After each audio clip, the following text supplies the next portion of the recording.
Irmãos e irmãs, bom dia. É um prazer estar de volta. Não foram bem férias, né? Mas tudo bem. Um ponto interessante para nós é hoje sair, às vezes visitar outras igrejas. É bem interessante fazer padrões de comparação, né? Então a gente olha as igrejas que a gente está passando, eu, Marilene, e a gente fica assim, puxa, nossa igreja a gente faz isso, nossa igreja a gente tem aquilo. Realmente tem sido uma grande bênção caminhar com vocês esse quase um ano, né, que a gente tem cultuado aqui no domingo. Nas últimas semanas, o Tiago tratou do que vem a ser casamento e das batalhas espirituais que o casamento enfrenta. Semana passada ele tratou um tema pouco coberto em nossa literatura e nossos sermões, que é a questão de se tornar ou se dedicar somente a Deus, ver somente a Deus por meio do celibato. Foram temas bem difíceis. Hoje eu volto a um tema bem complicado, que é casamento, divórcio, novo casamento. Semana que vem nós terminamos essa série falando sobre a criação e educação de filhos.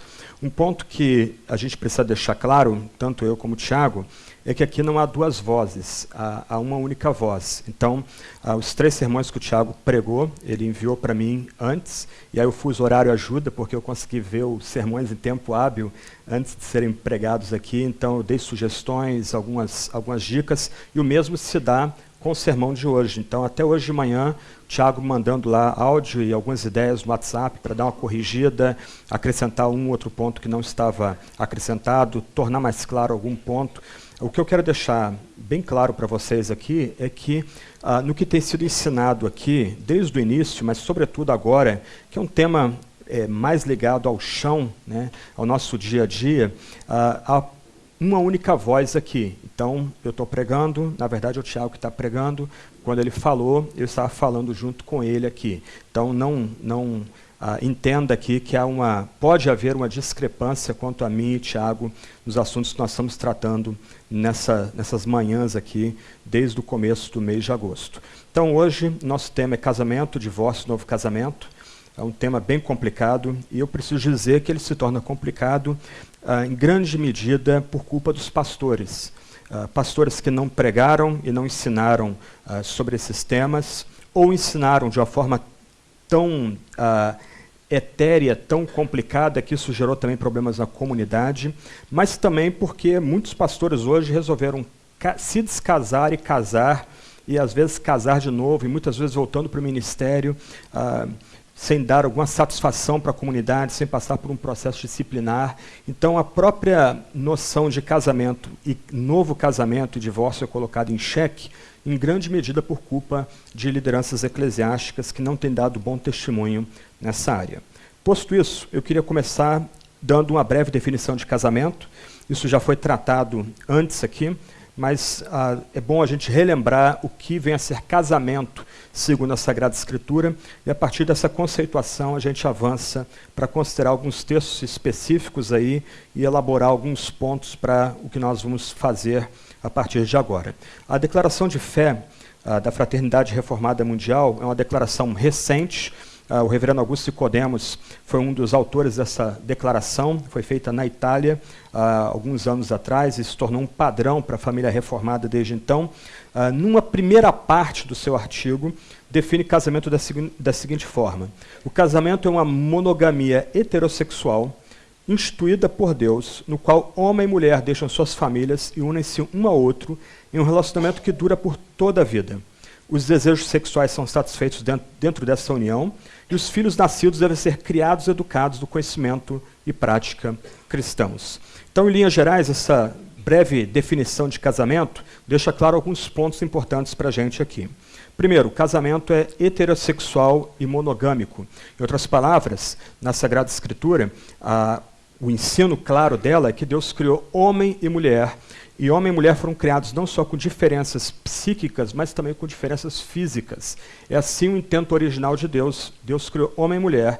Então, o casamento, na sua origem, por exemplo, a gente pensa em Gênesis capítulo 1, verso 27, Gênesis capítulo 2, verso 24, é uma união de um homem e uma mulher, como criados por Deus, numa relação monogâmica. Então, Gênesis capítulo 1 e capítulo 2 vão excluir a poligamia. E um ponto importante aqui, que não é a questão central para nós aqui, ainda que a Bíblia descreva relações poligâmicas no Antigo Testamento, não mais no Novo Testamento, alguma coisa mudou entre o Antigo e o Novo Testamento, mas ainda que ela descreva relações de poligamia no Antigo Testamento, se você notar, todas as relações são trágicas. Você pensa na vida de Abraão, pensa na vida de Davi, 2 exemplos, pensa na vida de Salomão, um terceiro exemplo.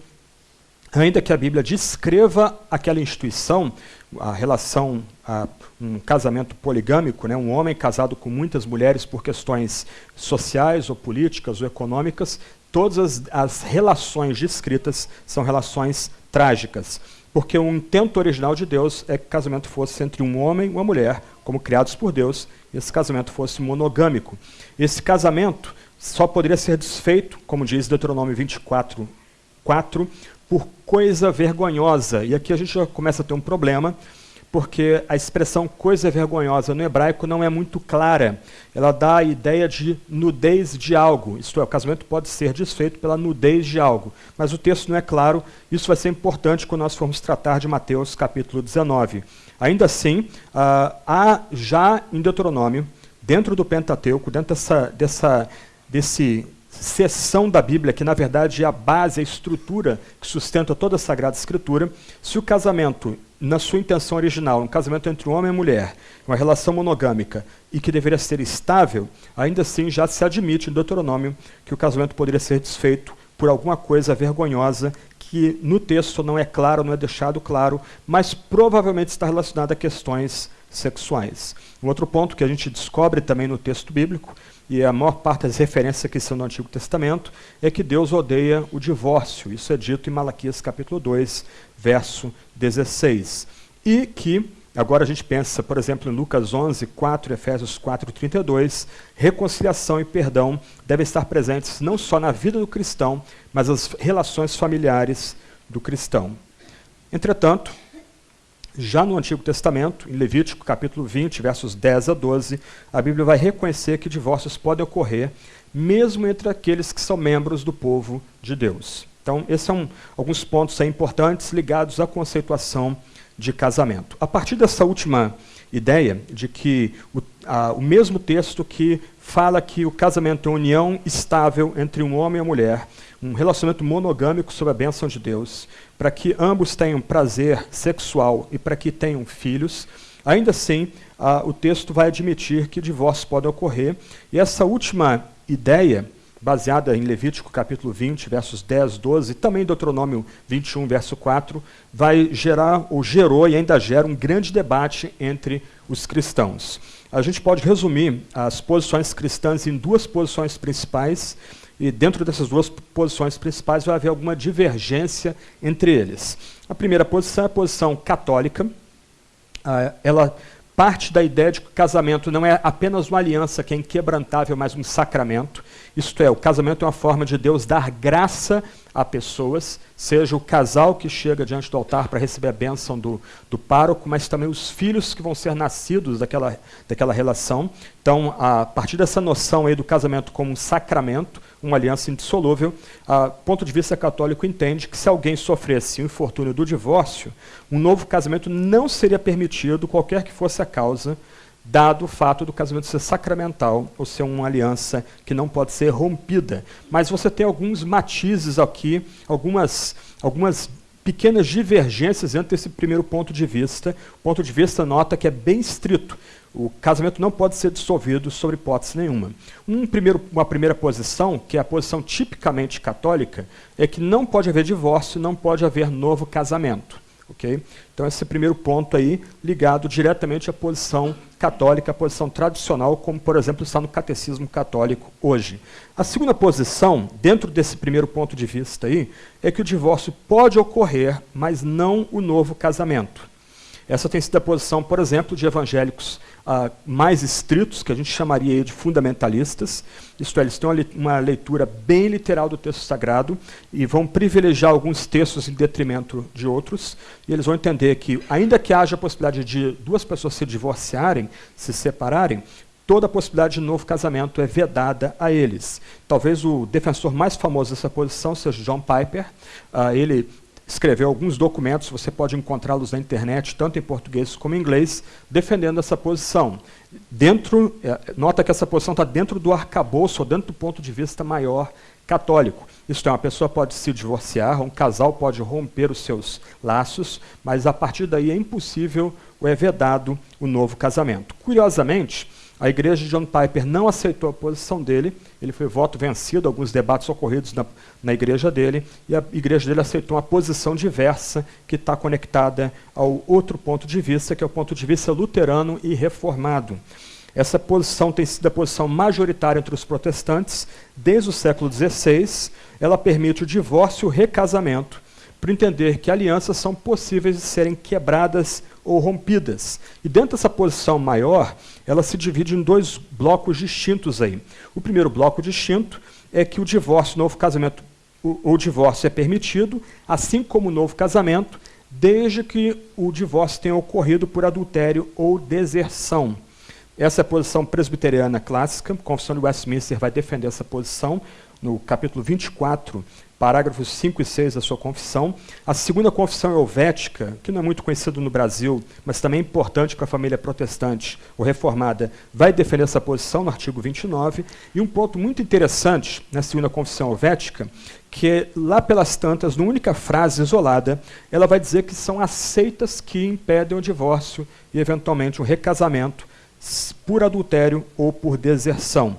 E a própria Declaração da Fraternidade Reformada, no seu artigo 9º, parágrafo 4, eu só citei a primeira parte dele, na segunda parte ela vai defender exatamente essa posição, que o divórcio é permitido e também o novo casamento, se por adultério ou deserção. Mas, entre os evangélicos, ganhou talvez destaque a posição que o divórcio, pode ocorrer o divórcio, também o novo casamento, sob várias circunstâncias. Então, aqui é uma posição bem mais liberal, bem mais aberta do que a posição da reforma e bem mais aberta do que as posições estritas derivadas do ponto de vista católico. Ok, isso é só algumas pistas aí do que a gente pode achar na história da igreja, até porque nós não chegamos, a igreja não começa com a gente aqui agora, né? Nós já temos aí quase 2000 anos de história, mas o que a gente precisa tentar entender o que a Bíblia de fato ensina sobre divórcio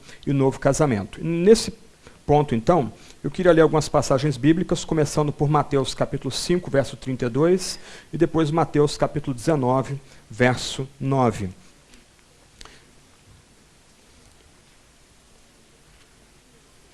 Mateus capítulo 5, verso 32, e depois Mateus 19, verso 9. Eu vou ler os textos bíblicos bem rapidamente, e eu quero fazer alguns comentários quanto a eles, mas tenta mantê-los na mente, ou manter o texto aberto aí, enquanto a gente trabalha com esses dois textos para começar aí. Mateus 5, verso 32, diz assim: Eu, porém, vos digo que todo aquele que se divorciar de sua mulher, a não ser por causa de infidelidade, torna-a adúltera, e quem se casa com a divorciada comete adultério. Depois Mateus capítulo 19, verso 9. Isso é importante notar, 2 vezes no Evangelho de Mateus é mencionada a questão do divórcio e da possibilidade de um recasamento. Ok? Mateus 19, verso 9. Mas eu vos digo que aquele que se divorciar de sua mulher, a não ser por causa de infidelidade, e se casar com outra, comete adultério, e quem casar com a divorciada comete adultério. Deixa eu dar algumas ideias aqui quanto ao contexto em que essas duas palavras são proferidas, para ajudá-los a tentar, junto comigo, a entender o texto bíblico. Ok, primeiro, Mateus 5, ele é parte daquele sermão chamado Sermão do Monte. Então, Jesus está pregando na Galileia, ele está pregando para uma multidão de seguidores, pessoas que já são encantadas com sua mensagem, já entraram no caminho de segui-lo para entrar no reino dos céus. Mateus 19 é uma palavra proferida agora não mais na Galileia, no norte, mas na Judéia, no caminho de Jesus para Jerusalém, e ela é suscitada pelos fariseus, aquele grupo de homens que tinham uma visão bem estrita da vida com Deus, do tratamento com a lei, do caminho que o povo de Deus devia seguir com o próprio Deus. E Mateus 19, versos 1 a 12, segue toda a estrutura de um típico debate rabínico do primeiro século depois de Cristo. Então, se você notar, tanto Mateus 5, 32 como Mateus 19, 9 são praticamente uma paráfrase com uma modificação.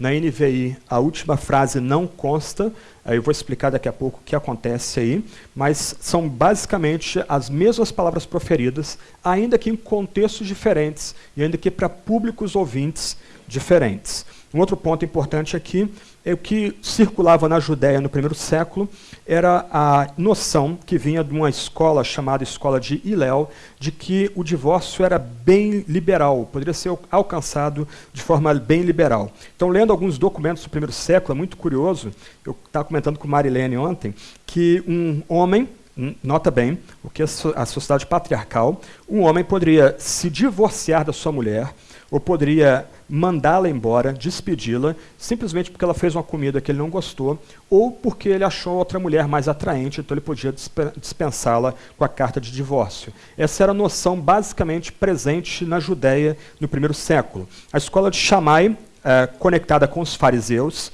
e os fariseus suscitam um debate em Mateus 19 para testar Jesus, para provar Jesus. A escola de Shammai era bem estrita e, seguindo Deuteronômio capítulo 24, eles entendiam que o divórcio só poderia ocorrer mediante a imoralidade sexual feita pela mulher. Se não houvesse moralidade sexual, não haveria divórcio. O casamento, um outro ponto importante para nós aqui, é que o casamento na Judéia, no primeiro século, era um contrato entre famílias. Esquece namoro, esquece romance, esquece paixão, nada disso aqui entrava na equação. A equação toda a situação de casamento aqui era basicamente os patriarcas entendendo que certas vantagens poderiam advir de uma união das famílias, eles fariam o casamento dos filhos, os filhos não teriam nenhuma opinião a postar, não teriam nenhuma ideia a dar nesse caso, dado o fato de ser a sociedade daquela época. O noivado já era um tipo de pré-casamento e o casamento consumava o contrato que havia sido feito no noivado. Não havia nenhum tipo aí de namoro, paquera, etc. e tal, como se tornou comum no Ocidente, especialmente no século XX. Um outro ponto importante aqui é que, como já mencionado de passagem, o homem podia se divorciar da mulher de forma unilateral, enquanto, do outro lado, a mulher só podia se divorciar do homem com acesso aos tribunais que haviam na Judéia. Então, o homem podia despedir a mulher por qualquer razão, dada a interpretação vigente naquela época, mas a mulher, para conseguir o divórcio do marido, alegando maus tratos, espancamento, negligência, alguma coisa desse gênero, ela precisaria recorrer aos tribunais, ela teria que ter dinheiro, apoio da sua própria família para conseguir a carta de divórcio. E um ponto aqui importante, em Mateus 14, talvez seja o pano de fundo de Mateus 19, é que Herodes Antipas havia tomado a mulher do seu irmão como sua esposa, e se você lembrar, João Batista ele é executado porque pregou contra esse pecado.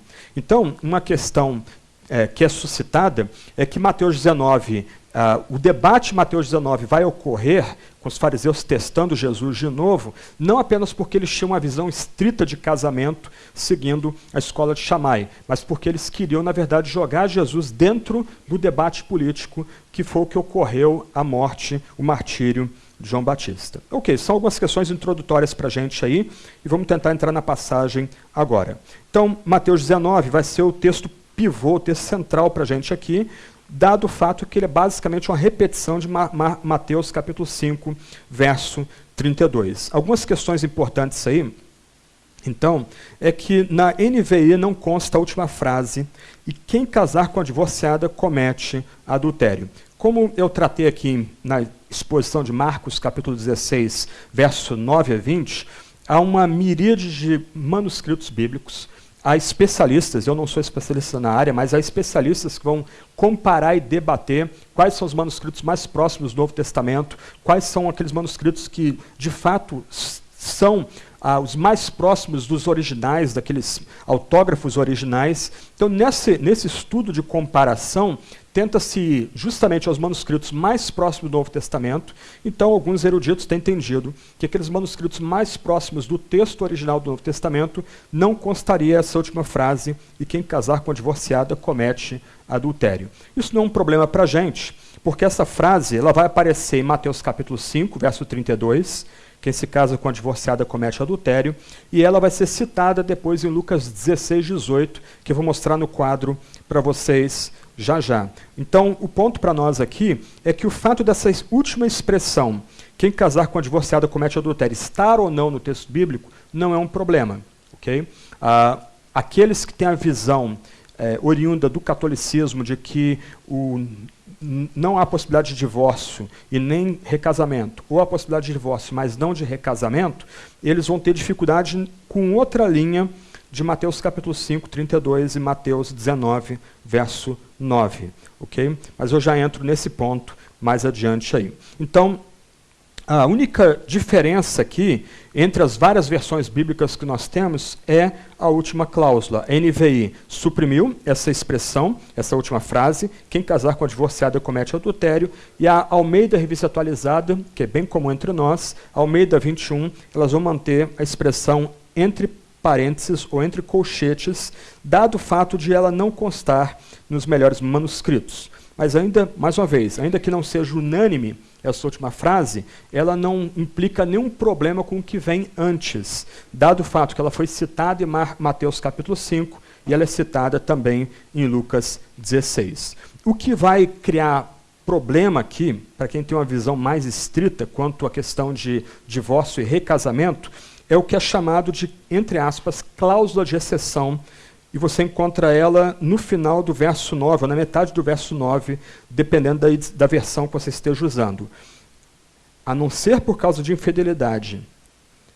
Essa é a expressão que vai gerar um bocado de debate entre eruditos, entre pastores, entre membros de igreja, quanto à questão de divórcio e novo casamento. Mas o que eu preciso deixar claro aqui, ainda que essa expressão que aparece em Mateus capítulo 5 e aqui em Mateus 19, não vai aparecer em textos correlatos em Marcos e Lucas, e eu já vou colocar o quadro para vocês verem, ninguém vai disputar a inspiração dessa expressão aqui.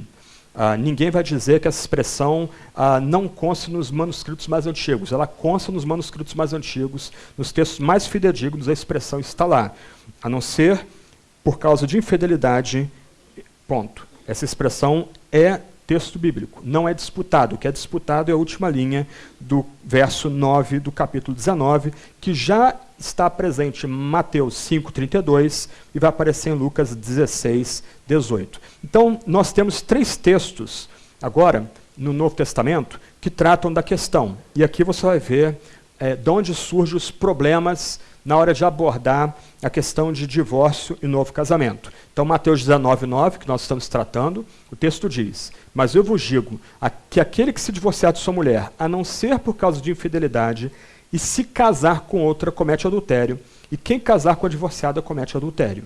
Então, a parte entre colchetes é a parte debatida, a parte em negrito, chamada cláusula de exceção, dentro do debate sobre divórcio e recasamento, ela não é disputada, ok? Aí entra Marcos 10, 11 e 12. E ele lhes respondeu: aquele que se divorcia de sua mulher e casa com outra, comete adultério contra ela. E se ela se divorciar do marido e se casar com outro, comete adultério. O que falta em Marcos 10, 11 e 12? A parte em negrito, chamada cláusula de exceção. Lucas 16, 18. Todo aquele que se divorcia de sua mulher e se casa com outra, comete adultério, e quem casa com a divorciada também comete adultério. Nota que a parte final, especialmente em Lucas 16, coincide com o texto disputado de Marcos 19, mas o que falta em Lucas 16? A mesma frase em negrito que está em Marcos, capítulo 19, verso 9. E aí é que surge todo o debate quanto à questão de divórcio e novo casamento. O ponto aqui é o seguinte, aí pode manter o quadro aqui. A tentação nossa é abusar de um princípio de que o texto claro ilumina o texto mais obscuro na Sagrada Escritura. Então, aqueles que têm uma visão mais estrita do tipo divórcio não, novo casamento não, ou divórcio sim, novo casamento não, eles vão entender que Marcos e Lucas sobrepõem Mateus.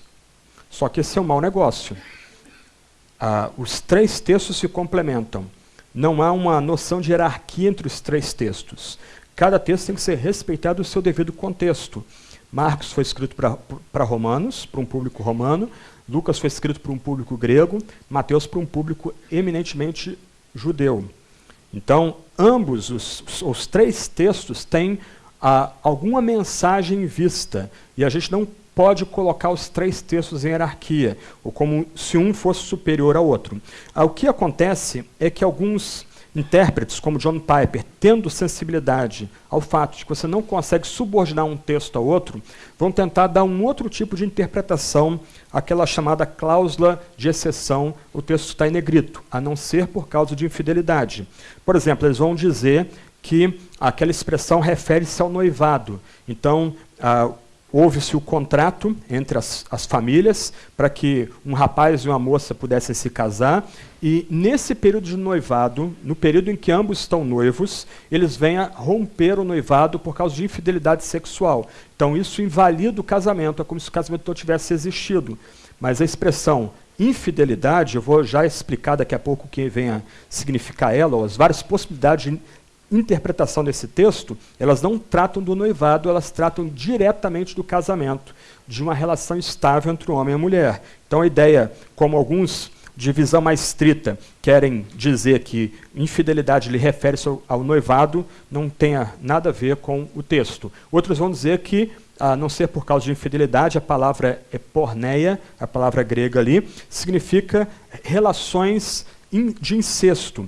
Então, por algum erro, primos foram casados, por algum tipo de acordo, meio-irmãos foram casados, eles têm alguma relação de consanguinidade, então, por causa da infidelidade, a relação deles pode ser rompida. Mas o texto não está dizendo nada disso, não há nenhuma suposição a respeito disso na palavra que é empregada e é traduzida ali como infidelidade. Outros vão dizer que essa expressão é um acréscimo de Mateus. Ela não estaria na boca de Jesus, mas o apóstolo ele teria mais adiante reinterpretado as palavras de Jesus e colocado essa expressão no diálogo. Mas isso também não faz sentido, até porque Mateus é inspirado, ele é apóstolo, ele é tratado como apóstolo no Novo Testamento, então a palavra dele teria peso, até porque Jesus não escreveu isso. O apóstolo está registrando para nós, em contexto, os apóstolos evangelistas, né, eles estão registrando para nós em contextos distintos aquilo que Jesus ensinou e pregou enquanto esteve aqui. Outros vão dizer que ali é um caso específico que Jesus tem diante de si. Nós perdemos aí as informações maiores, nós não sabemos o que Jesus está tratando de fato, mas Jesus está, no contexto de Mateus, ele está tratando de algo muito específico e não seria algo normativo, não seria lei para nós hoje. Eu estou simplesmente resumindo para vocês aqui as várias formas que pessoas que entendem que o divórcio não pode ocorrer, muito menos novo casamento, ou que o divórcio pode ocorrer, mas não o novo casamento, elas tentam tratar essa chamada cláusula de exceção, a não ser por causa de infidelidade. Mas o fato é, a expressão está nos manuscritos mais antigos, ela não é disputada, não é debate quanto à inspiração, à veracidade dessa palavra, e a gente vai ter que se ver com ela, a gente vai ter que lutar com ela. A diferença maior para nós aqui, quando a gente começa a ler nossas Bíblias, as versões em português que nós temos, é a tradução da palavra original porneia, que, volta um pouquinho, desculpa, antes de avançar aí, que aqui é traduzida como infidelidade, ok? Pode continuar agora, obrigado.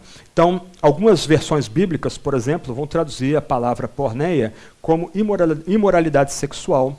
A versão que eu estou usando aqui traduz como infidelidade, mas uma nota de rodapé ela entende que a ideia de imoralidade sexual cobriria o significado da palavra, ou relações sexuais ilícitas. Outras traduções, como, por exemplo, a Nova Tradução da Linguagem de hoje, vão traduzir a palavra por prostituição ou por adultério.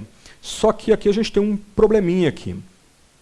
No caso, para nós aqui, as três palavras principais ali, elas estão mais próximas da ideia gramatical original da expressão porneia, do uso comum ou normal da palavra porneia na época de Cristo. As outras duas palavrinhas já são traduções da palavra porneia, mas se você notar, quem não é homem que faz o adultério, não é o homem que se prostitui naquela época, seria a mulher que adulteraria, seria a mulher que se prostituiria. Então, os nossos intérpretes, nossos tradutores, principalmente de traduções que são paráfrases ou traduções mais de equivalência geral, elas vão traduzir a palavrinha como adultério e prostituição, mas tendo em vista a pessoa do homem, não a pessoa, os dois cônjuges que formam o casamento. Então, a ideia aqui é que, algumas vezes, nas nossas traduções, você tem já uma interpretação da palavra,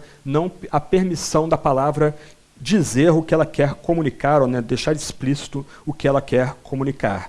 A palavra porneia vai aparecer, então, nesse contexto aí, vai ser uma área de debate, o que ela vem significar, mas as melhores traduções para a palavra são imoralidade sexual, infidelidade, relações sexuais ilícitas. Então, Jesus está dizendo, em Mateus capítulo 19, que o casamento é uma aliança, mas ela pode ser rompida se um dos cônjuges cometer imoralidade sexual, infidelidade ou relações sexuais ilícitas. Algumas traduções mais antigas traduziam a palavra como fornicação, uma palavra completamente fora de uso hoje.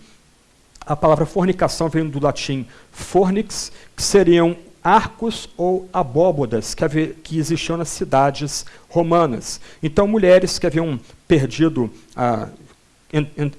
estavam em viuvez, não tinham como se sustentar, filhas que haviam perdido seus pais, elas se prostituíam debaixo dessas abóbodas, debaixo desses arcos, e daí vem a palavra fornicação, ligada à questão de promiscuidade sexual. Mas a palavra realmente caiu em desuso, não é uma palavra bíblica, explicitamente bíblica, ela vem do latim, e também é uma tentativa de interpretar o que vem a ser porneia, que no caso aqui eu sugiro que deve ser interpretada ou traduzida como imoralidade sexual, infidelidade ou relações sexuais ilícitas. Um outro ponto importante para nós aqui, antes da gente fechar aqui Mateus 19 e seguir adiante, é que tradutores lutam com a necessidade de fazer o texto dito num outro contexto, falar para nós aqui hoje. Nós estamos tratando de um texto que foi escrito há 2000 anos atrás. Então, no texto original não aparece a palavra divórcio. Essa é uma palavra contemporânea, ela regula as relações entre homens e mulheres, direitos e deveres, o que ocorre no âmbito da justiça. Então, quando você encontra essa palavra no texto bíblico, divórcio, essa já é uma tentativa dos tradutores fazerem a ponte entre um texto bimilenar e a nossa cultura hoje. A palavra que é empregada naquele contexto é repudiar. Então, tanto Mateus 5, 32 como Mateus 19, 9 deveriam ser traduzidos como: eu, porém, vos digo que todo aquele que repudiar sua mulher, a não ser por conta de imoralidade sexual, infidelidade, relações sexuais ilícitas, torna-a adúltera, e quem se casa com a repudiada comete adultério. O mesmo também em Mateus 19, verso 9. Então, quando considerado separadamente, o que Jesus ensina no Evangelho de Mateus, então, é que, por causa da dureza do coração dos homens, Jesus aceita a possibilidade de que haja divórcio e recasamento em caso de infidelidade conjugal, em caso de quebra dos laços conjugais por meio de relações sexuais ilícitas. Então, esse é o ponto aqui de Mateus capítulo 5, 32, capítulo 19, 9. Um ponto importante para nós aqui, antes de avançarmos, é que a expressão, volta lá no quadro, por favor, Rangel, a não ser por causa de infidelidade, aparece 2 vezes em Mateus. Tanto em Mateus 5 como em Mateus 19, tanto no contexto do Sermão do Monte, Jesus dando orientação para os seus discípulos e como eles devem proceder no mundo, como no debate com os fariseus em Mateus 19, capítulo 9. Mantenha o quadro aí um pouquinho. Só que aí a gente tem a tensão de Mateus com Marcos e Lucas. Em Mateus, nós temos 2 vezes a cláusula de exceção aparecendo, a não ser por causa de infidelidade, e Marcos e Lucas essa cláusula não aparece. Então, o que ocorre é que, algumas vezes, principalmente pessoas que têm uma visão mais estrita do tipo divórcio não, novo casamento não, ou divórcio sim, novo casamento não, elas vão tentar interpretar Mateus à luz de Marcos e Lucas. O que elas vão tentar fazer é eliminar um dos 2 lados da tensão. E o que nós temos aqui é uma tensão.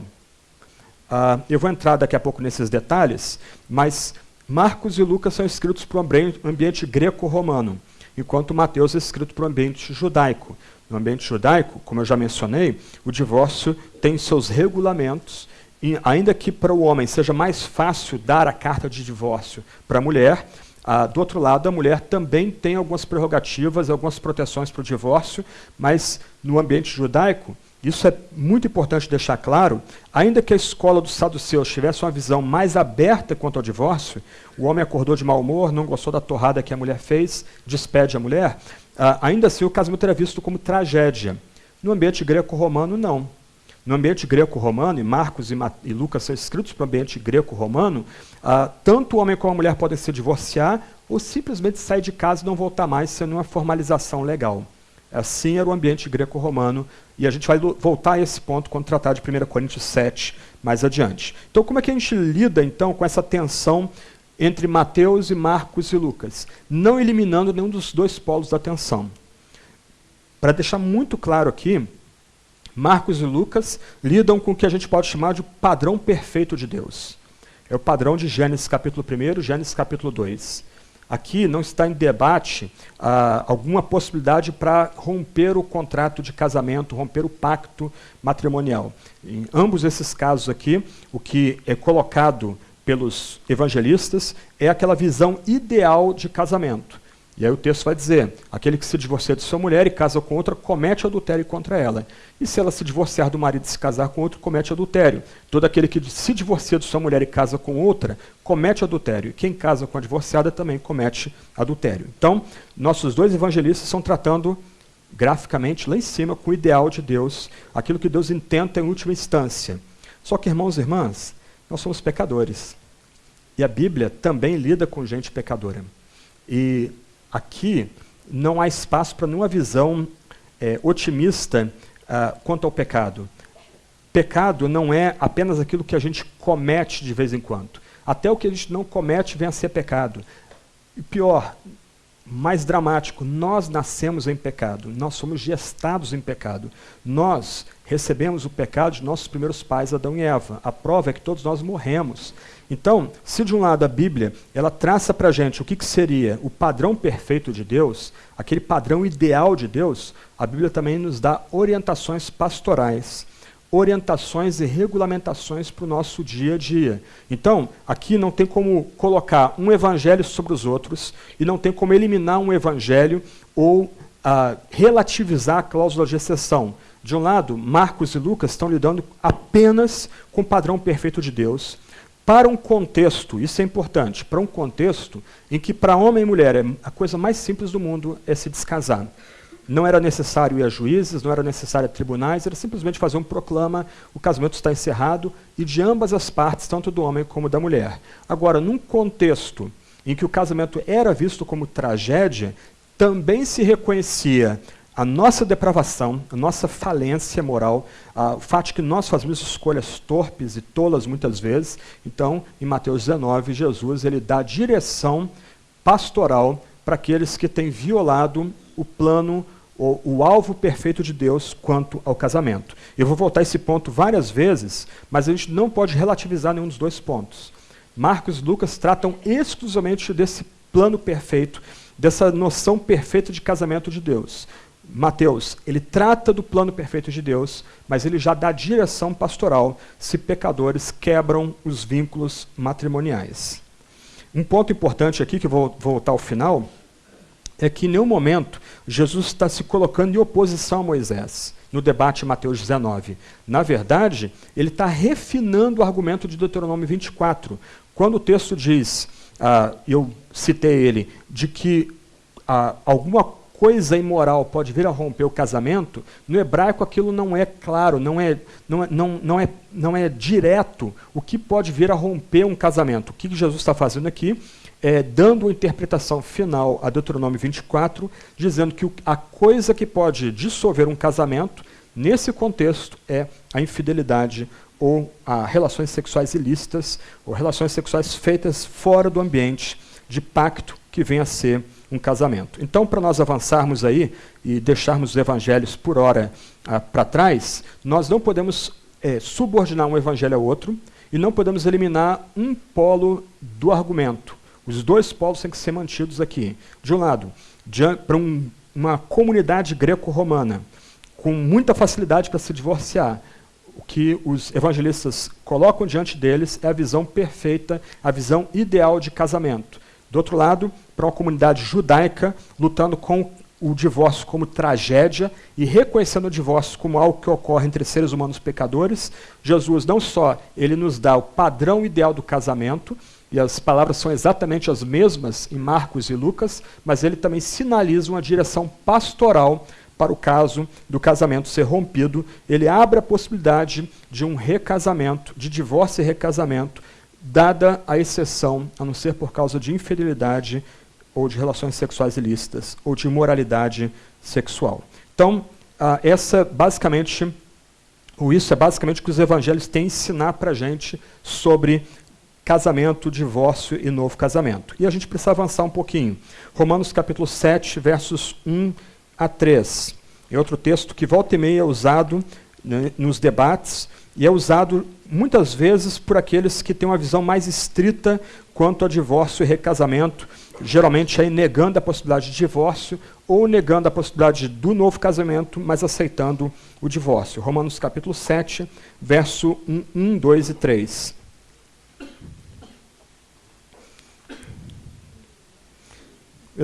Só vou dar uma pista aqui de como abordá-lo e seguir adiante aqui. O texto diz: Irmãos, falo aos que conhecem a lei, por acaso ignorais que a lei tem domínio sobre o homem enquanto ele vive?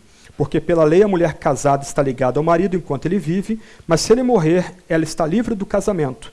Assim, se ela se unir a outro homem enquanto o marido ainda vive, será chamada adúltera, mas se ele morrer, ela está livre da lei, e assim não será adúltera, caso se una a outro marido.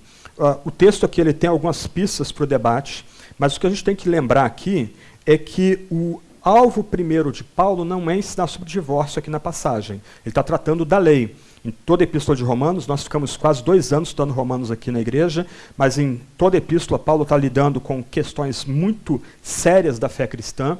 Então ele começa a sua epístola falando de Deus, e depois do pecado, mostrando que os poderosos são pecadores, os moralistas são pecadores, religiosos são pecadores. A única forma de se livrar do pecado é crendo em Jesus Cristo. A obra de Cristo na cruz é plena, perfeita, e é por ela que os pecados são apagados. Por causa de Cristo nós somos reconciliados, propiciados, redimidos, justificados.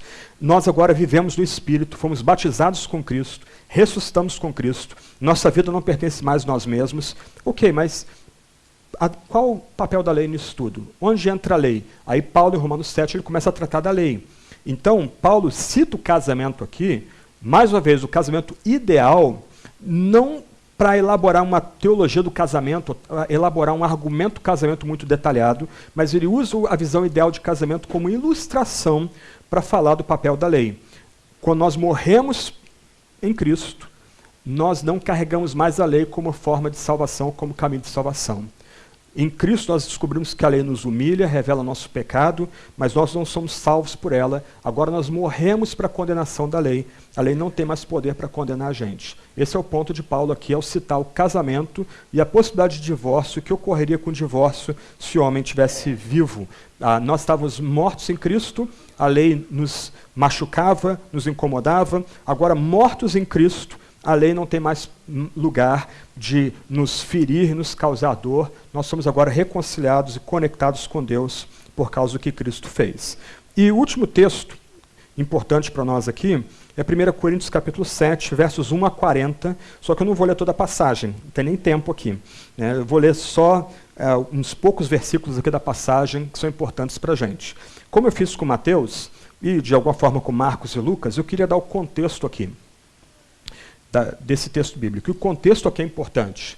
A gente não pode perder de vista o que Jesus está respondendo, o contexto que Jesus se move e ensina e prega, e a gente também não pode perder de vista o contexto em que Paulo está pregando e ensinando aqui em 1 Coríntios capítulo 7, versos 1 a 40.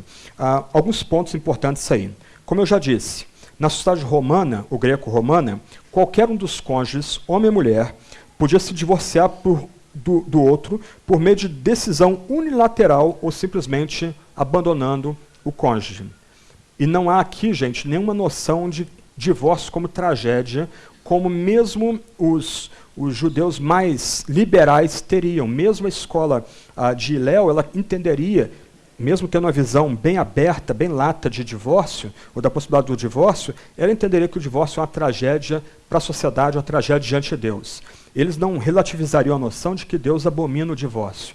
Mas na sociedade greco-romana, não é Deus, não é Javé que é a referência, não é o eu sou do Antigo Testamento, o Deus que vem a nós em Jesus Cristo, que é a referência para o mundo greco-romano. Então, para o mundo greco-romano, o casamento é um contrato que pode ser desfeito pelas duas partes.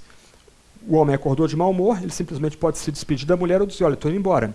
A mulher acordou de mau humor, ela tem a sua família para cuidar dela, ela simplesmente vira para o marido, olha, acabou, cansei, estou indo embora. E assim era, simplesmente uma questão meramente... não havia nenhuma formalidade legal para terminar um casamento no mundo greco-romano. Um outro ponto importante aqui é que os eruditos têm notado Corinto era uma cidade altamente cosmopolita, seria equivalente talvez a uma São Paulo ou Rio de Janeiro da gente. Ela seria a cidade mais importante da Grécia nessa época. Atenas viveria de glórias passadas, não teria mais nenhuma relevância nessa época.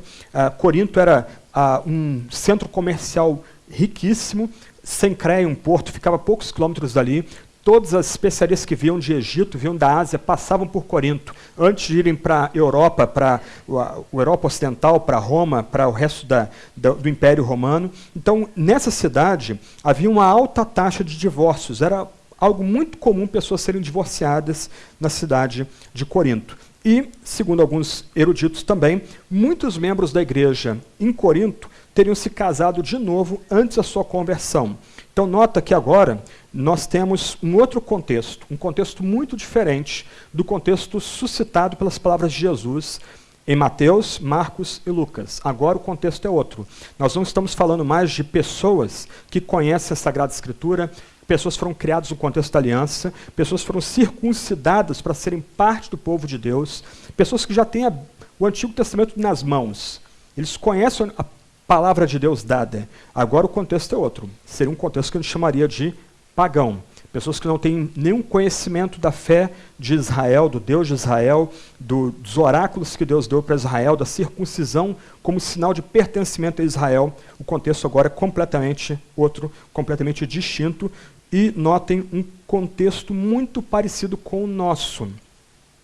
A cidade era altamente sexualizada, a partir dos próprios templos que haviam em Corinto, templos para todas as divindades.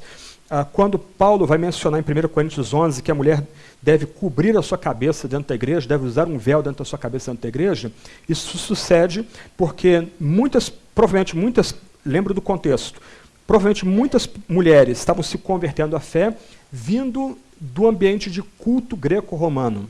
Os templos greco-romanos, não igrejas, perdão, os templos greco-romanos eram bem eram construídos de forma que o ambiente interno fosse bem escuro, pouca iluminação. Geralmente você tinha apenas uma clarabóia que iluminava a divindade daquele templo.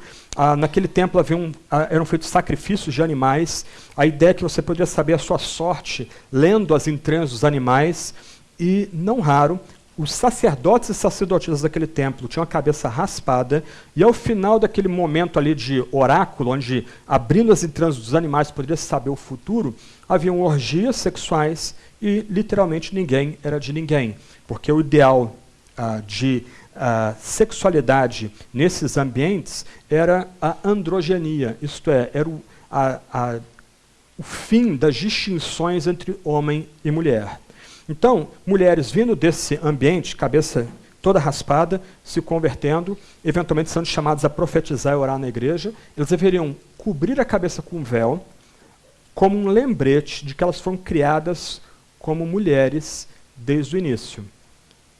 Ali é um lembrete em 1 Coríntios 11 que Deus criou homem e mulher, e a glória da mulher é o cabelo comprido, é o que destaca a feminilidade dela em contraposição à masculinidade do homem. Isso é só um parênteses para tentar iluminar esse contexto que Paulo tem que lidar aqui com algumas questões de 1 Coríntios 7, 1 a 40. E uma questão importante aqui é que 1 Coríntios é provavelmente suscitada, Paulo vai escrever essa epístola por conta de uma epístola que ele recebeu de cooperadores da igreja em Corinto, e uma das questões que estavam sendo debatidas ali é se o celibato ou a solteirice, como foi colocado aqui semana passada, seria um caminho superior.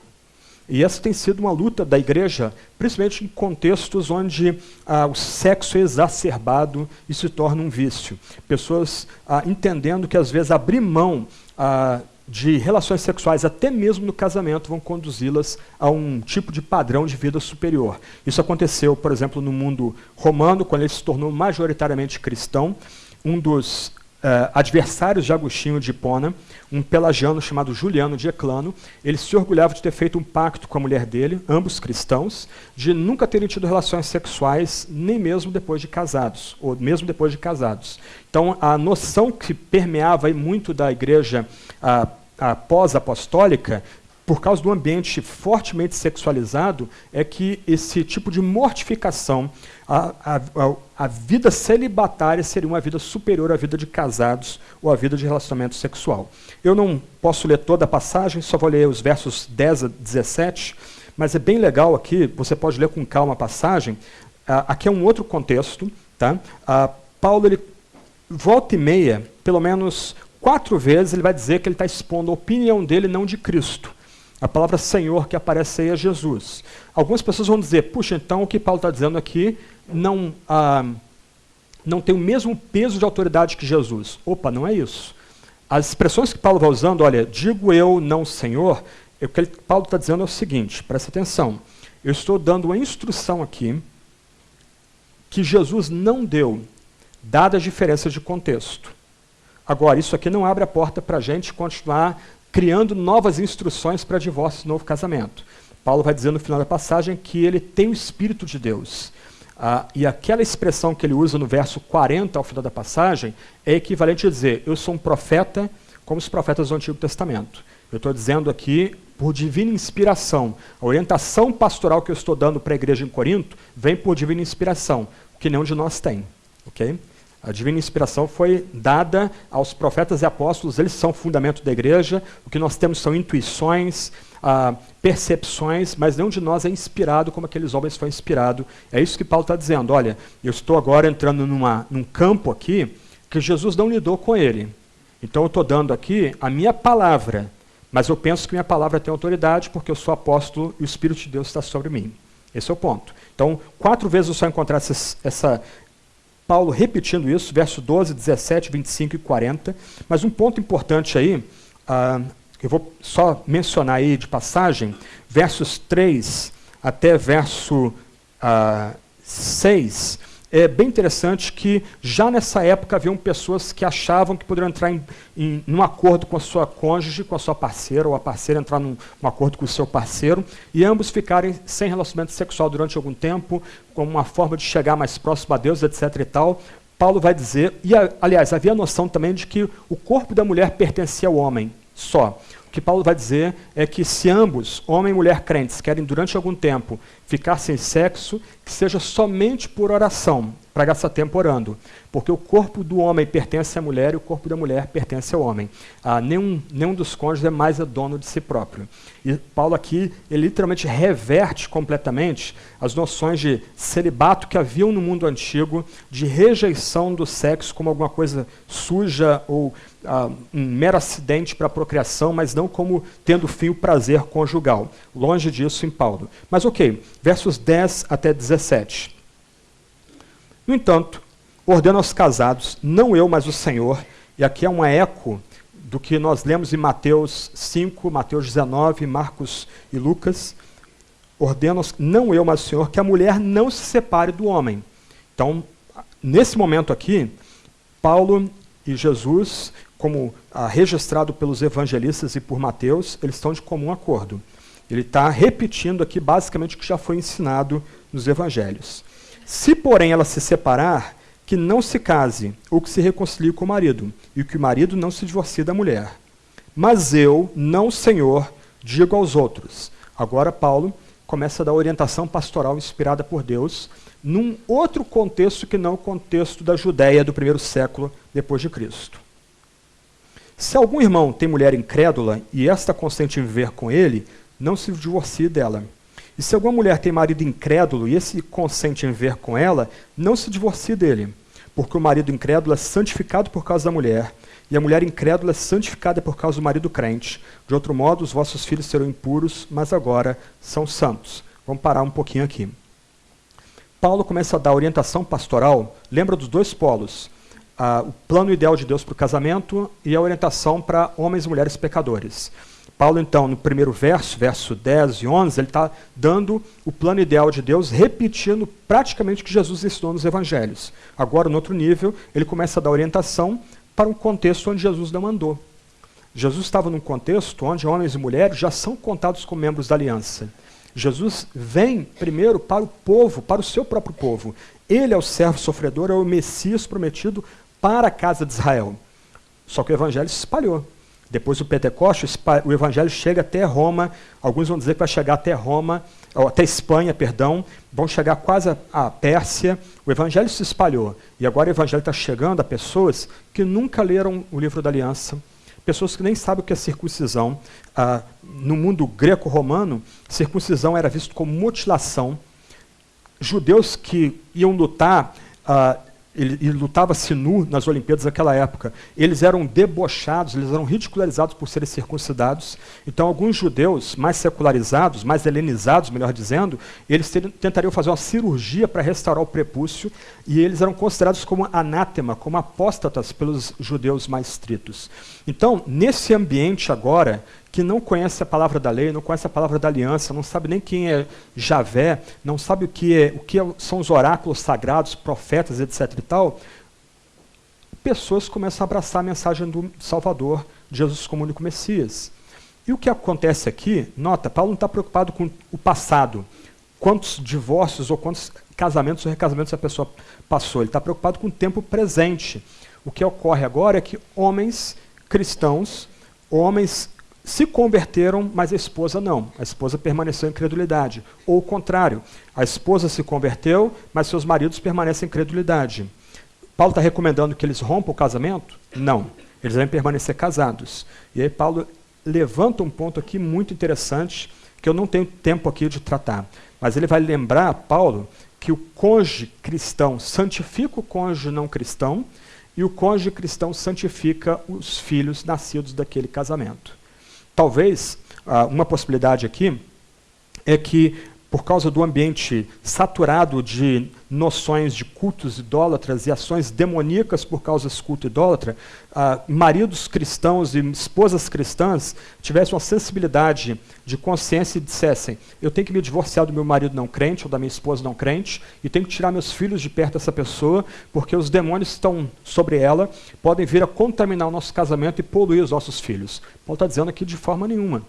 Na verdade, o que está em nós é maior do que está no mundo. Então, o casamento deve permanecer pela parte cristã, porque o cristão, o cônjuge cristão, ele santifica o cônjuge não cristão, assim também como os filhos. Há todo um debate sobre o que vem a ser esse santificar, que eu não tenho tempo aqui de tratar, mas o ponto é que há algum tipo de influência graciosa e benigna que vem do cônjuge cristão no casamento para o cônjuge não cristão, também para os filhos. Mas aí Paulo começa a lidar com a prática, com o dia a dia. Mas se o incrédulo se separar, que se separe. Nesses casos, nem o irmão nem a irmã estão sujeitos à servidão, pois Deus nos chamou para vivermos em paz. Pois como sabes, ó mulher, se salvarás teu marido? Ou como sabes, ó marido, salvarás tua mulher? Somente viva cada um como o Senhor lhe determinou, cada um como Deus o chamou. É isso que ordeno em todas as igrejas. De trás para frente, o que Paulo está ensinando aqui é o padrão que ele ensina em todas as igrejas por onde ele passou. Corinto é escrito aí, provavelmente ao final da sua segunda viagem missionária. Paulo, então, já tem plantado bastante igreja, não só pela Síria, mas também pela Ásia Menor, pela atual Turquia, por partes da Grécia. Então, o que ele está ensinando para o povo em Corinto e para nós, hoje, é o que ele ensinava nas igrejas por onde ele passou, era o padrão que ele oferecia para aquelas comunidades. E o que ele oferecia para aquelas comunidades? Primeiro, aqueles que estão em casamento misto não devem ter a presunção de que o seu cônjuge não cristão possa vir à fé. Isso é algo que está oculto em Deus. O cônjuge cristão não tem poder de converter o seu esposo ou sua esposa, ele não tem o poder de converter os seus filhos. Então, Paulo, verso 16, ele vai destruir toda a ideia de que o cônjuge cristão possa ter alguma parcela de ajuda no processo de conversão daquele cônjuge que não é cristão. E aqui um parênteses. Nós temos que lidar com muito cuidado com pessoas que, ou melhor, cristãos que venham a namorar ou se relacionar com não cristãos, tem que tomar muito cuidado.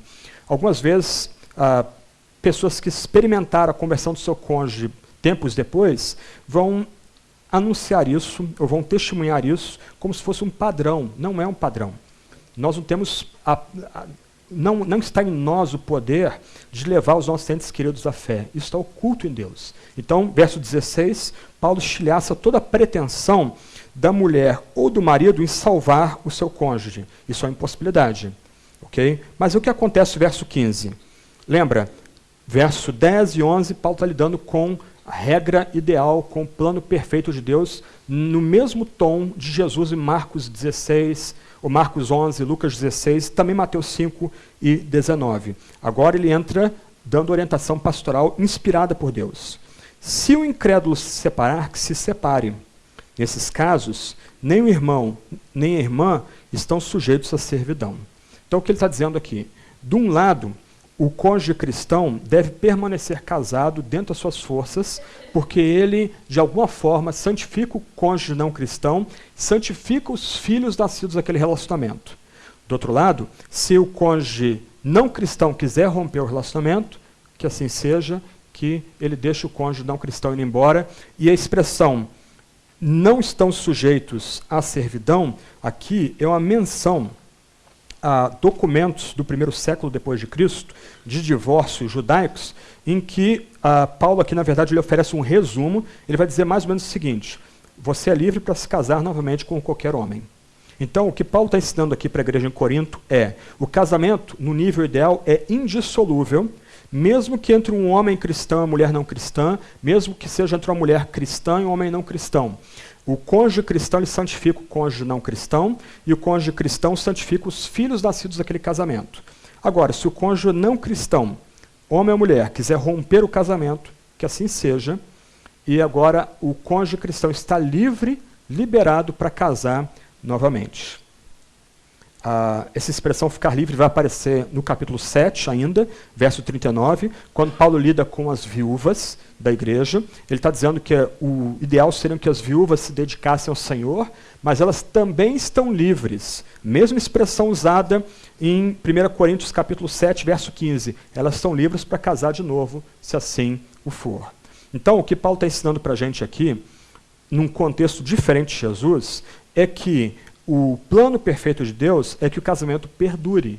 Mas, se o cônjuge não cristão ele sai de casa, ele rompe com o casamento, por alguma razão, e o texto abre um leque de possibilidades aqui para que o cônjuge venha sair ou venha abandonar o casamento, deserdar o casamento, então a regulamentação pastoral concreta que Paulo oferece aqui é que aquela pessoa que foi abandonada, ela venha se casar de novo. Isso indica uma permissão para o recasamento. Ok, algumas conclusões e a gente caminha agora para o final. Mateus 19, 9 é a passagem pivô, a passagem central das discussões sobre casamento e divórcio. Nós temos uma cláusula de exceção, a não ser por causa de infidelidade, que é fidedigna e se mantém. Ela aparece em todos os manuscritos antigos, ela está presente em todas as edições ou versões bíblicas que nós temos. Essa cláusula de exceção, então, nos lembra que Jesus ensina a permissão para o divórcio e recasamento em caso de infidelidade. Um outro ponto aqui, segundo, a tentativa de reduzir a tensão entre Mateus 19, 9 e Marcos 10, 11, 12 e Lucas 16, 18, por meio de diminuir a veracidade de um dos polos, não faz justiça tanto ao padrão perfeito de Deus, que o casamento é ordenado por Deus, uma relação monogâmica marcada por estabilidade, mas também quanto à orientação ou regulamentação pastoral que vem de Deus, dada aos cristãos. nós temos de entender e aceitar a tensão entre a vontade de Deus para o casamento e as situações criadas pelo pecado humano dentro do casamento, o que leva, às vezes, à sua quebra. Ao dizer que quem se casa depois de repudiar sua esposa comete adultério, presta atenção, Jesus está dizendo que o recasamento, em geral, é pecado, pensando no plano ideal, padrão perfeito de Deus para o casamento. Mas Jesus, ele não está censurando Moisés por ter concedido a possibilidade de divórcio por causa da dureza do vosso coração. Ele concorda com Moisés quanto à dureza do coração, além de manifestar o mesmo desejo de ajudar. Mas sua ajuda, diferente dos mestres religiosos da sua época, não consiste em liberalizar o divórcio, mas em refinar o argumento de Moisés, como dado lá em Deuteronômio capítulo 24, né, a coisa vergonhosa. Ele agora define o que é aquela coisa vergonhosa, é a infidelidade ou relações sexuais ilícitas, ou relações sexuais feitas fora do ambiente do casamento. Jesus mesmo vai dizer, não penseis que vim abolir a lei aos profetas, não vim abolir, mas cumprir. O que Jesus está mostrando é que há uma continuidade entre o ensino dele e o ensino de Moisés, não há ruptura entre o que Moisés ensinou e o que Jesus ensinou. O que Jesus faz é preencher aquilo que ficou indefinido em Deuteronômio 24, verso 1. Então Jesus permite o divórcio no único caso excepcional. Isto é, a relação sexual ilícita ou imoralidade fora do ambiente do casamento. Essa permissão é dada por causa da dureza dos corações. Presta atenção.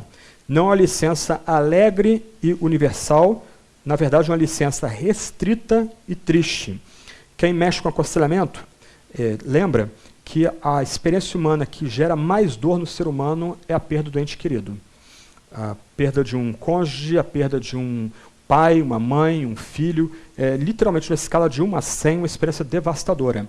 A segunda experiência mais devastadora que o ser humano passa é literalmente o divórcio, a quebra de um casamento. Então, a licença que Jesus oferece aqui não é uma permissão dada com alegria, uma permissão, um tipo de jeitinho para burlar as exigências quanto à santidade do casamento dadas no Antigo Testamento, mas uma permissão restrita e triste. O estudo do contexto de Mateus 19, 9 mostra no diálogo entre Jesus e os fariseus a existência de um padrão instituído por Deus, o que Deus uniu, o homem não separe, Mateus 19, verso 6, mas também a regulamentação pastoral como verdade e intenção. A não ser por causa de infidelidade, o casamento pode ser desfeito e a parte ofendida ou magoada vir a casar de novo. Paulo, em 1 Coríntios 7, versos 10 a 15, afirma tanto o padrão de Deus para o casamento, como a regulamentação pastoral, dessa vez para casamentos entre pessoas crentes e não crentes. Na proibição de separação e recasamento, em 1 Coríntios 7, 10, 11, a gente tem o padrão absoluto de Deus. Então, Paulo está na mesma linha que Jesus, em Marcos 10, 11, 12 e Lucas 16, 18. Se pede que o crente não tome iniciativa de separação. Agora, em 7,15, como Jesus fez em Mateus 19, 9, Paulo agora permite a separação e divórcio no caso da parte não crente desejar separar-se. Então, agora Paulo não só ele oferece o padrão absoluto de Deus, mas ele oferece também uma direção pastoral inspirada por Deus, dado o fato que Paulo é profeta, ou Paulo é apóstolo, como Mateus também era apóstolo. Paulo tem o Espírito de Deus, como ele diz em 7,40. Portanto, concluindo aqui toda essa massa de textos bíblicos aqui que a gente viu. É bíblica a permissão do divórcio em 2 casos. Primeiro, no caso de relações sexuais ilícitas praticadas pelo cônjuge, e B, no caso de casamento misto em que o cônjuge não crente abandona o crente. Algumas recomendações pastorais, então, para a gente aqui, nós acabamos a nossa meditação de hoje cedo. Primeira recomendação aqui para a gente aqui. A indissolubilidade, dos laços conjugais deve ser pregada e ensinada com ênfase. A gente não pode abrir mão do padrão perfeito divino para o casamento. Isso tem que ser ensinado para todos aqui. Não só para aqueles que já estão casados, mas para aqueles que querem casar também. Algo que nós temos conversado aqui é dos nossos seminaristas nos ajudarem a caminhar com noivos que queiram vir a casar aqui na igreja. Então a ideia é que nossos seminaristas vão suplementar o trabalho que Tiago e eu temos feito aqui, entrevistando esses futuros casais, tentando caminhar com eles, tentando dar direção bíblica para eles, ajudando-os a notar que a Bíblia tem um alto padrão para casamento. A Bíblia não brinca com casamento. Então, os noivos em preparação para o casamento devem entender que há um padrão perfeito como meta a ser alcançada. E aqui a gente vai fazer bem em lembrar que a gente não deve casar com quem a gente está momentaneamente apaixonado ou apaixonada. A gente casa com alguém que vai ser, de fato, nosso melhor companheiro ou amiga ou companheira para o resto da vida. Segundo ponto. O divórcio sempre representa um fracasso em alcançar o ideal de Deus. Mesmo em caso de adultério, o ideal seria a reconciliação. Aqui a gente lembra do profeta Oséias, especialmente capítulo 3, verso 1 a 3, quando Deus ordena a Oséias a retomar sua esposa, mesmo depois de ela ter sido prostituída. É uma mensagem muito difícil, mas esse é o padrão bíblico. Então, num caso de adultério e que isso se torna público, o que a igreja precisa, com muito tato, muito carinho, muito amor, é ajudar o casal a se reconciliar. Esse é o ideal. Então, a igreja fazendo esforços para evitar o divórcio, buscando perdão e restauração naquele casamento, por meio do quebrantamento de ambos os cônjuges. Assim, ainda assim, o divórcio em caso de adultério não é pecado. O adultério aqui seria imoralidade ou relacionamento sexual ilícito, como ensinado por Jesus em Mateus capítulo 5 e Mateus capítulo 19. Então, no caso de infidelidade, o divórcio não é pecado e não há restrição bíblica quanto ao novo casamento nesse caso. Okay? Então, o que a gente aprende de Jesus, especialmente em Mateus 5 e Mateus 19, a mesma cláusula sendo citada nas duas passagens, é que se o casal entende, ou um dos lados entende que, mesmo perdoando, não consegue mais viver com o cônjuge que quebrou o vínculo de casamento, então aquela pessoa que foi ofendida e foi magoada, ela pode se divorciar, isso não é pecado, inclusive o novo casamento é uma possibilidade para ela também. Isso tem que ficar bem claro para nós aqui. O casamento se desfazendo por conta de imoralidade sexual, a parte que foi ofendida, a parte que foi magoada, ela está livre para se divorciar e buscar um novo casamento. No caso de 1 Coríntios 7, tem sugerido ali que o abandono por parte do cônjuge não cristão implicaria, por exemplo, se negar ter relações sexuais com sua esposa durante longo período de tempo, ou a esposa não cristã se negando a ter relações sexuais com o marido, violência doméstica, abandono de apoiar financeiramente o lar. Então isso estaria também debaixo da noção do abandono do casamento em 1 Coríntios 7. Um ponto que eu só vou mencionar aqui, depois vocês podem ter acesso ao material escrito, em Malaquias 2, 11 a 16, vai equiparar divórcio e violência doméstica.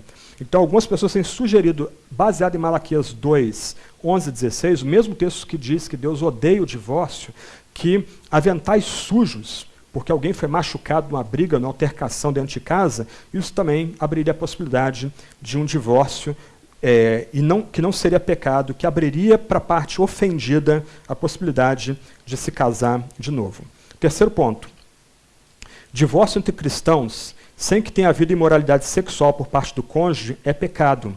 O casal e a igreja devem fazer todos os esforços para que haja reconciliação em caso de separação.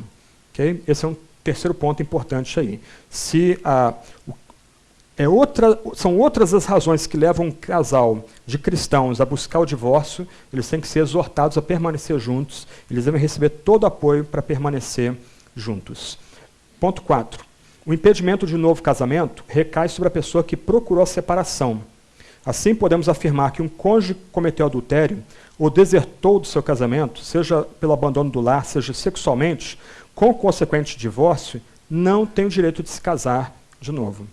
Não sob a bênção de Deus. E aqui, tanto eu como o Tiago, a gente afirma esse ponto aqui, não é com alegria, não é com algum tipo de, nós somos melhores que vocês, não, é com tristeza. A questão para nós aqui é que nós não temos como dar a bênção para pessoas que têm uma vez desfeito o seu casamento, queiram casar de novo aqui na comunidade, na Igreja Trindade. Nós entendemos que aquela pessoa que foi o pivô da separação, seja por adultério, imoralidade sexual, seja por abandono do lar, ela não tem o direito de se casar de novo, ela quebrou seus vínculos, ela está em pecado. Quinto ponto. Os casais cristãos que se separaram injustificadamente devem confessar seu pecado a Deus um ao outro e procurar reconciliação, presta atenção, caso ainda não tenham se casado novamente. Okay? Aqui não tem espaço para noções do tipo, e eu já tenho escutado muito isso no nosso meio, principalmente para quem tem visões bem estritas sobre divórcio e novo casamento, que a pessoa tem que se desfazer a sua atual relação e procurar o relacionamento anterior e se reconciliar com ela. Isso é bizarro, não há suporte bíblico nenhum para esse tipo de coisa. Infelizmente, são ideias que circulam no meio evangélico, ok? E eu tenho escutado sobre isso. Então, a busca por reconciliação de um casal que tenha sido divorciado só deve se dar se um dos cônjuges não se casou novamente.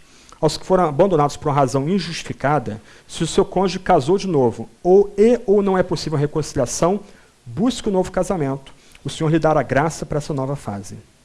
Última orientação pastoral aqui. E aí presta atenção que essa é importante também. A gente lembra, tem o plano ideal de Deus, mas nós somos pecadores aqui também. Os casais cristãos que se separaram por motivos não justificados pelas Escrituras e se casaram novamente, devem confessar o pecado de terem se separado injustamente, confessar o pecado de terem se casado novamente de maneira não permitida por Deus, e então, sinceramente arrependidos, devem seguir sua vida nesse novo casamento.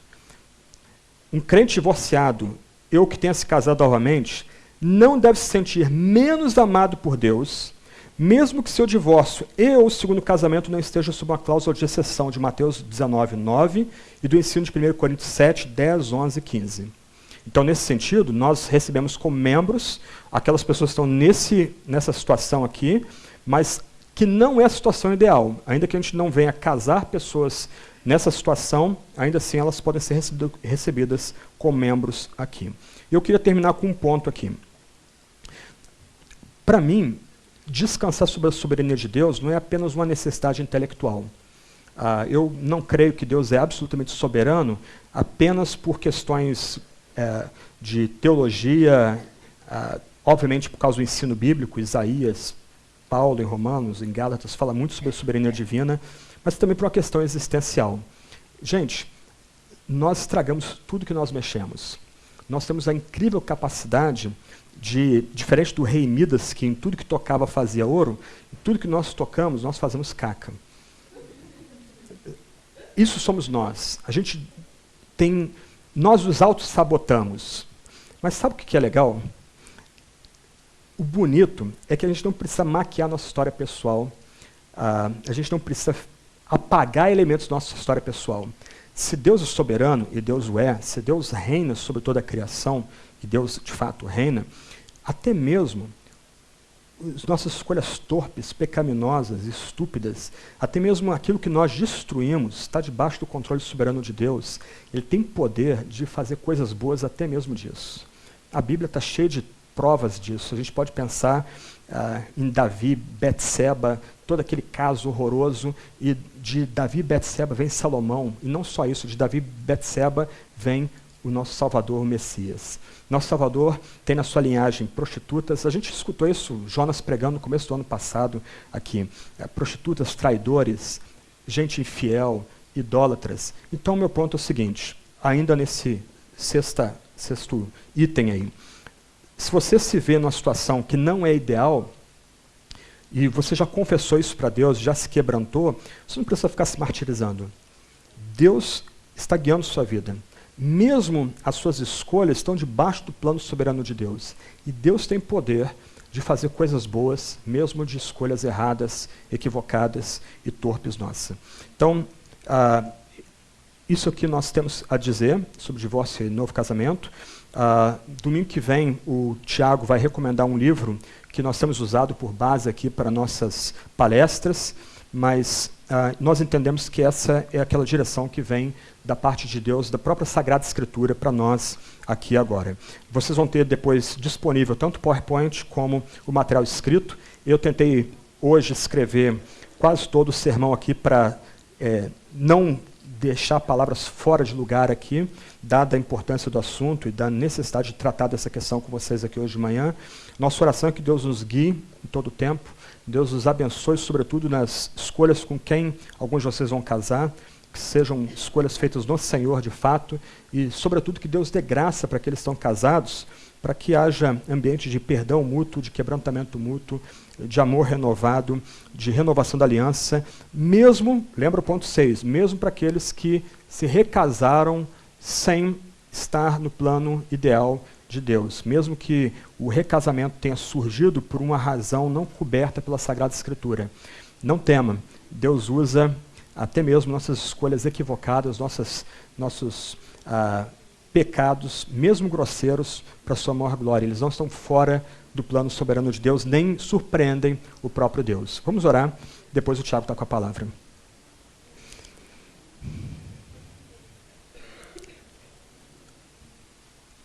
Senhor, nós imploramos, dá graça para nós aqui. Sobretudo, ó Deus, eu imploro para que fique em nossa memória apenas aquilo que veio de Ti. Se algo aqui foi dito que não procede de Ti, que o Senhor traga à nossa mente outros textos bíblicos, que o Senhor traga à nossa mente mais luz para interpretar aqueles textos que foram lidos aqui e explicados. Ó Deus, ajuda-nos, Senhor, nós imploramos a sermos cativos à Tua palavra, à Tua direção. Nós suplicamos que o Senhor nos ajude a estar debaixo do Teu comando todo o tempo. Ajuda-nos, ó Deus, a fazermos a Tua vontade, que é pura, perfeita e sempre agradável. Mas, ó Deus, se há joelhos cansados aqui, se há irmãos e irmãs prostrados, se há feridos e magoados aqui, ó Deus, dá a Tua paz, dá o Teu perdão, dá nova direção, dá alento e esperança. Ó Deus, nós imploramos, ser conosco, nós suplicamos nessa área tão importante que é a família. Ajuda-nos, ó Deus, a buscarmos sempre a Tua vontade, sermos fiéis à Tua palavra sagrada. Nós imploramos tudo isso em nome de Jesus. Amém.